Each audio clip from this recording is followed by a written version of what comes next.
بسم الله الرحمن الرحیم. د مرګ یاد. مرګ ایمانی حقیقت دی. داسې رښتینی حقیقت چې په ډېر یاد د انسان اړیکې له دنیا سره پرې کېږي او د کائناتو له خالق سره وصلېږي. مرګ د خوندونو ماتونکی دی. د همدې له امله چې مرګ د انسان حواس او نفساني غوښتنې اداره او کنټرول کوي. رسول صلی الله علیه وسلم ویلي د خوندونو د ختمونکو یا ماتونکو یاد ډېر کوئ. عمر فاروق عنه وایي موږ ترې پوښتنه وکړه ای د الله تعالی رسوله د خوندونو ختمونکو څه شی دي؟ رسول صلی الله علیه وسلم وویل مرګ. ابن عمر رضی الله عنه وایي له رسول صلی الله علیه وسلم سره ناست وم، یو انصاري راغی، پر موږ یې سلام واچوه، بیا یې وویل ای د الله تعالی رسوله کوم مؤمنان غوره دي؟ رسول صلی الله علیه وسلم ورته وویل هغوی چې ښه اخلاق لري. هغه بیا پوښتنه وکړه کوم مؤمنان عقلمند دي؟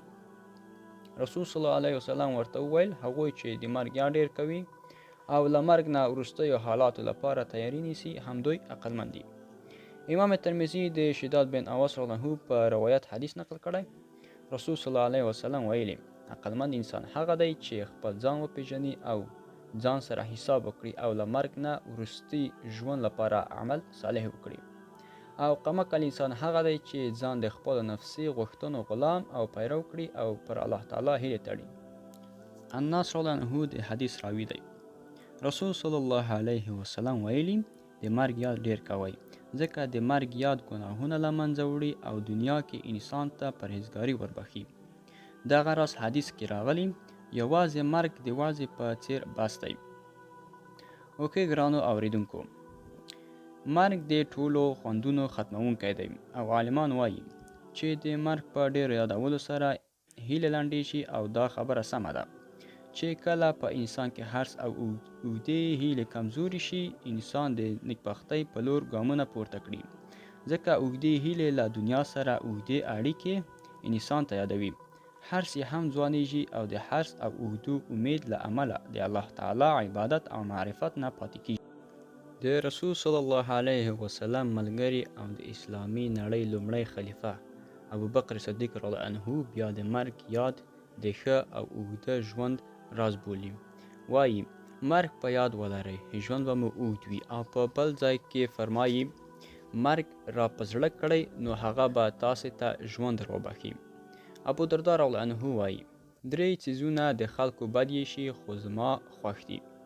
لومړی بېوزلي ځکه آرام بخښونکی ده. دویم ناروغي ځکه د ګناهونو کفاره ده. دریم مرګ ځکه له الله تعالی سره د مخامخ کېدو لویه وسیله ده. تیمی رحم الله به ویل دوه څیزونه د دنیا له خوندونو سره زما اړیکې شلولې دي. لومړی مرګ، دوهم د الله تعالی په مخ کې ودرېدل.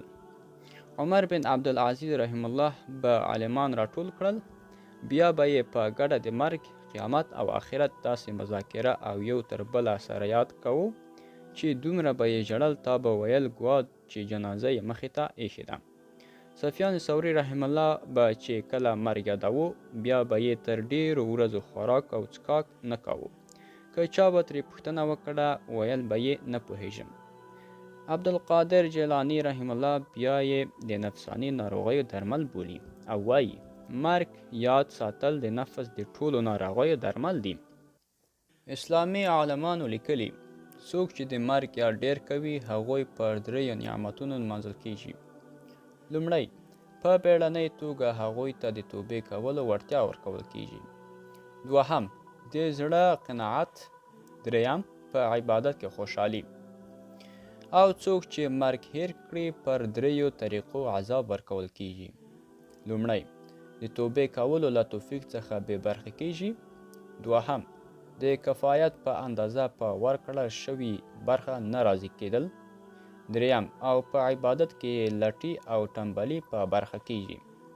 رسول صلی الله علیه وسلم د قبرونو د زیارت کولو اجازه هم د دې له امله ورکړې ده چې د دې په ذریعه انسان په دنیا کې پرهیزګار کیږي او له بله پلوه انسان ته آخرت یادوي.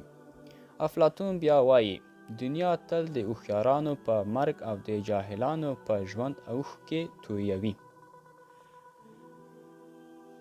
د مرګ یاد زړه کې نرمي پیدا کوي.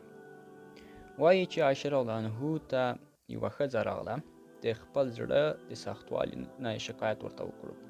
عایشه رضی الله عنها ورته وویل د مرګ یاد ډېر کوه، زړه به دې نرم شي. هغې ښځې په دې نصیحت عمل وکړو او زړه کې یې نرمي پیدا شوه. بیا د مؤمنانو مور عایشه رضی الله عنها ته راغله او له هغې نه یې مننه وکړله. وایي چې حسن بصري رحم الله د یوه ناروغ پوښتنې ته ورغی. هغه یې په داسې حال کې ولیدو چې د مرګ بېهوشي د ځان کدن د کمر په غاړه درولی و. د هغه د مرګ د شیبو غم سختۍ یې چې ولیده ډېر ترېنه اغېزمن شو. ډېر خواشینی کور ته راغی، رنګ یې هم الوتی و. کور والا یې ورته وویل الله تعالی دې پر تاسې رحم وکړي، ډوډۍ تیاره ده. حسن بصري رحم الله وویل بچیانو تاسې پوه شئ او خوراک و څښاک مو پوشه. پر الله تعالی قسم تر هغې چې ژوندی یم د هغه لپاره به تیاری نیسم، عمل به کوم تر هغې چې ورسره مخامخ شم. امام بخاري رحم الله او امام مسلم رحم الله حدیث نقل کړی. رسول صلی الله علیه وسلم په یوه هدیره تېرېدو هلته یوه ښځه ولیده چې قبر ته ناسته او ژړل یې.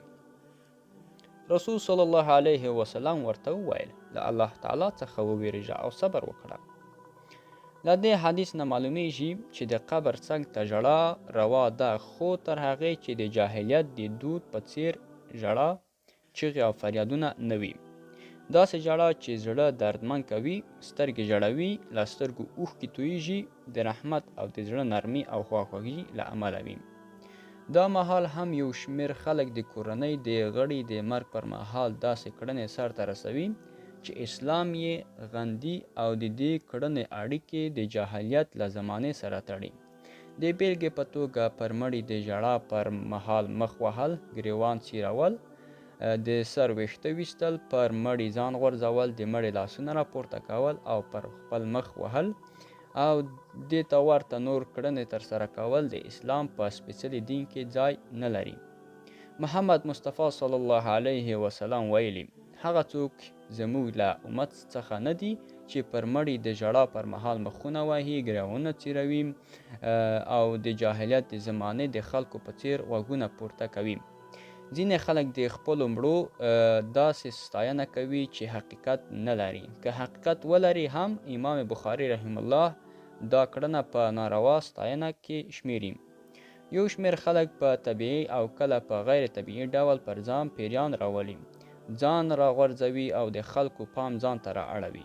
په ټولنیز ډول اسلامي شریعت له داسې کړنو منع کړې ده او دا کړنه یې د عذاب لامل ښودلې ده.